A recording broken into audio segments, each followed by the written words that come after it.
We have seen Gaussian elimination, and we have seen the use of partial pivoting. But let's just take a few minutes to look at the place that partial pivoting has among the various pivoting strategies. There are several strategies for pivoting, and the simplest of those is simply not to pivot. So if that was our strategy, we wouldn't carry out any swapping of the rows. Let's imagine we have a system here.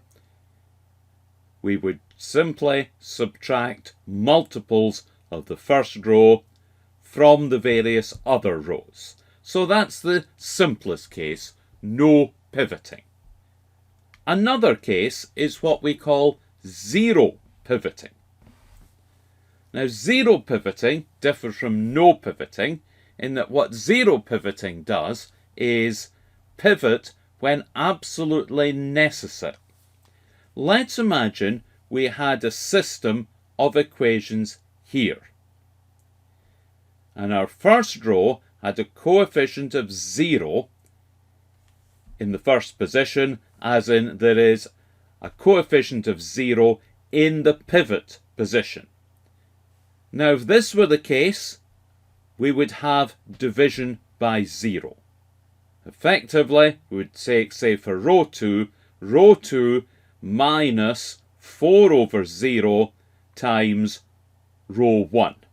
Now, clearly, we can't do this.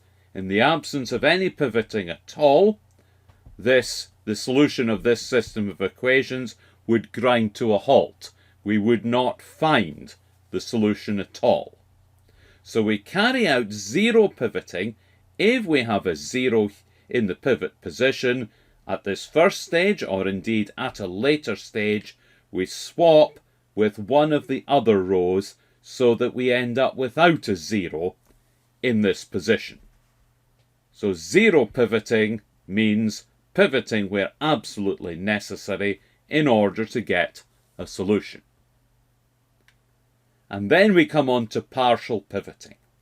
The one that we've seen, we look at the elements in the pivot column, or the relevant part of the pivot column if it's at a stage later than the first stage. We select the largest of these. So this largest coefficient 4, this second row is moved into the pivot row with the first row taking its place.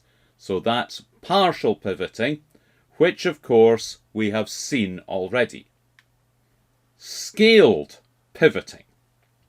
We look at the various entries in the pivot column and we ask ourselves which is the largest entry in the pivot column relative to the other entries in the matrix here. Now we see that our 1 we compare with the 6, the 2 and the 3. So the 1 is only a sixth of the largest coefficient here. In the second row, although 4 is the largest component in the pivot column, it's only 4/9 of the largest element in this row. Whereas our 2 is double any of the other elements here, the 1, 0 and the 1, and the 3 is a quarter of the 12 here. So it's the 2 here which is the largest entry relative to the other parts on the left-hand side of the matrix. So scaled pivoting, we would swap row 1 with row 3. And finally, the name partial pivoting suggests that there is something that goes a bit further, and that is indeed complete pivoting. For complete pivoting, we look at all of the entries on the left-hand side here and see which is the largest. It's the 12 here. So not only would we swap the first and fourth rows, we would swap the first and third columns, with implications on the order in which the variables are mentioned. whatever pivoting strategy we use, we would then continue with the elimination. Now, effectively, for the purposes of this course, we would not be asking you to carry out a complete solution by scaled pivoting or complete pivoting, but it's fair game to be aware of what those strategies are about.